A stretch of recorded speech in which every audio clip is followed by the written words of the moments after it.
यूनान कश्ती हादसा, मैयतों का DNA आज किया जाएगा। 79 अफराद की मैयतें एथेंस के करीब सर्दखाने में मुंतकिल कर दी गईं। इटालियन हुकाम ने हुकूमतों से अपील की है कि अहल खाना के DNA सैंपल्स की रिपोर्ट ईमेल की जाए। DIG मीरपुर आज़ाद कश्मीर खालिद चौहान कहते हैं इनके इलाके के 27 अफराद लापता हैं।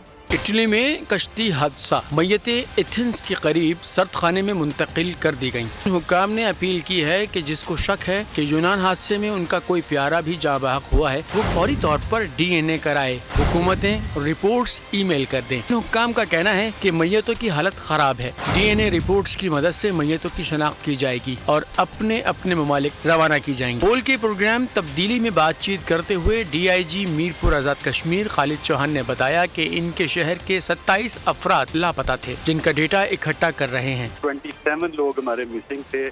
2 लोग रिकवर हो गए थे जिन्होंने सर्वाइव किया और फॉरेन ऑफिस से हमें इंफॉर्मेशन मिली थी। हमने उनका डेटा इकट्ठा करना शुरू कर दिया है। बोल के प्रोग्राम बस बहुत हो गया में गुफ्तगू करते हुए तर्जुमान दफ्तर खारजा मुमताज जहरा बलोच ने कहा कि कश्ती में डूबने वालों के पास पासपोर्ट नहीं था, इसीलिए सही तादाद मालूम नहीं। सिफारती अमला लाशों की शनाख्त के लिए काम कर रहा है। हेल्पलाइन भी कायम की गई है। एग्जैक्ट फिगर्स किसी के पास नहीं है क्योंकि ना इन लोगों ने कोई पासपोर्ट था ना वीजा लगा हुआ था। 78 बॉडीज को निकाला गया जिनकी अभी शनाख्त जारी है। तर्जुमान ने तस्दीक की है कि 104 अफराद को बचा लिया गया है जिनमें से 12 पाकिस्तानी हैं।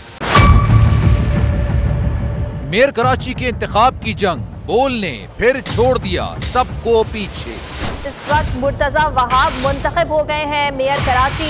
ये ऐलान कर दिया गया है बाकायदा तौर पर। अब सरकारी तौर पर मुर्तजा वहाब मेयर कराची मुंतखब हो गए हैं। सहाफती रिवायत रखी बरकरार, बोल ने दिखाई सबसे बड़ी ट्रांसमिशन। और ये सब्जेक्ट था मैंने आपको कहा कि नंबर गेम में जमात इस्लामी के पास नंबर पूरे नहीं है। लम्हा बलम्हा की सूरत हाल से किया बाखबर आवाम को। रेंजर्स के एहलकार और पुलिस के एहलकार हैं, वहाँ ये अलर्ट है और वो इस बात की कोशिश कर रहे हैं कि अब कोई नाखुशगवार वाक़या जो है वो रूनुमा ना हो सके, क्योंकि बोल ने सबसे पहले। सब्सक्राइब करें और बेल दबाएं ताकि कोई खबर रह न जाए।